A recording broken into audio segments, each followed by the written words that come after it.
Сәлеметсіздер, ою тамашалаушы қымбаттыларым. Бүгін мен мынау оюды қиып көрдім, жақсы шықты. Енді бұны мен сіздерге қалай сызу керектігін қайтадан қиып көрсеткім келіп тұр. Өте сәнді ою. Каналға жазылыңыздар, тіркеліңіздер. Ал мен олай болса бастаймын. Мен енді бұл оюды жасыл түсті қағаздан қазір жасағанды жөн көріп тұрмын, сызғанда. Олай болса кеттік.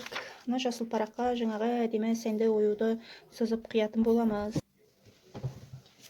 Мінекей, енді мен алдын ала сызып алдым. Әдеттегідей бұрынғы оюларымда да айтатын, сызып алдым деп. Бұл оюды жаңағыдай шаршыны бүктедік қой. Шаршылап кесіп алдық. Міне А4 қағазын, енді үлкен қағазға 4 А4 қағазын қосып нетуге де болады, істеуге де болады бұны. Сосын бұлайынан бүктедік. Сосын бұлайынан мына жерін тепе-тең қылып, мына ұшын бәрін тұйық жерін тең қылып, осылай бүктеп алдық та, тұйық жағын өзімізге қаратып қойып, мынау жоғары жағынан бастап сыздым. Міне жоғары жағынан бастап, міне қошқар мүйізді басқаша түріменен осылай сызамыз. Бұл жерде мынау жүрекше сияқты ара қашықтықты сақтау керек.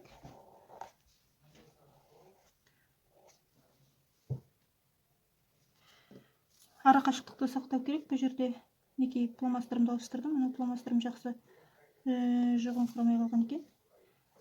Бұлайынан мына бұрышқа қарай жібердік. Мінекей бұрыштан жібердік та, сосын сол бұрыштан қайта мына сызғы екі ортасын тарылтып, бұлайынан алып келіп, мінекей ішкі жүрекше сияқты мына жерге тоғыстырдық. Содан кейін сыртқы рамкасы сияқты мына жағынан мына жерден алып келіп, міне мына оюмен қиылысады.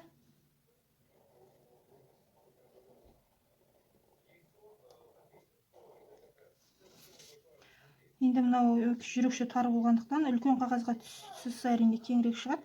Мына жерде сулатып әкеп, бұлайынан кішкене әдемілеп, мына жерін тоғалдау қылып аламыз.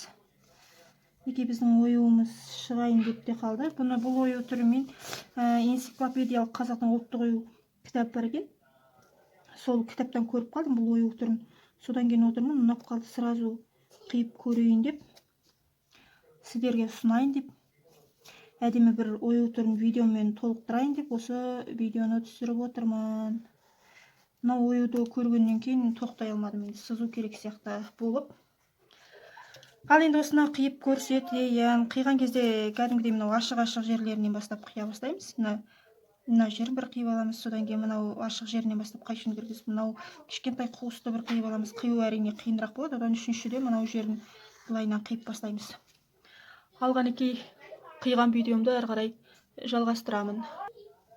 Мінекей мен енді оюды қиып болдым. Бұл енді қағаз көлемі кішкентай болғандықтан мына сызықтардың бәрі ұсақ тішке болып жатыр. Бұндай оюларды қию кезде асқан шыдамдылықпен қимаса оюды бүлдіріп алуы мүмкін.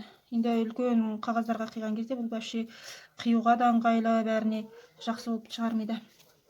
Енді бұл жаман болып шықты деп атқан жоқпын, просто не болды, ұсақ болып кетті ма деп ойлап отырмын. Мұндай оюлар әрине әдемі, сәнді көрінеді өте.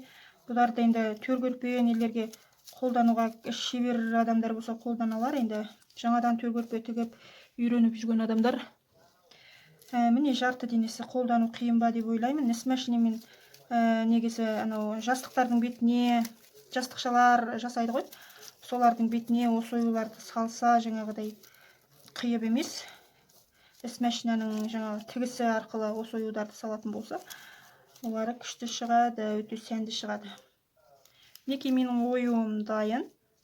Неке ою осылайынан шықты. Енді сіздердің игіліктеріңізге жарасын. Жарап жатса қуаныштымын. Ақ